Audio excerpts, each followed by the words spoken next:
pretty warmed up. This is going to be a pre-test before using engine restore. See if it quiets down these lifters. It's been running about 20 minutes. All right, it's been about an hour since I installed the engine restore, 8-cylinder. It was an 8-ounce or 16-ounce bottle, silver can. The truck's been running for about an hour and 10 minutes total.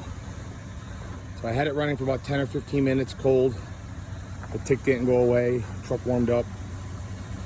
The truck is now warm fully.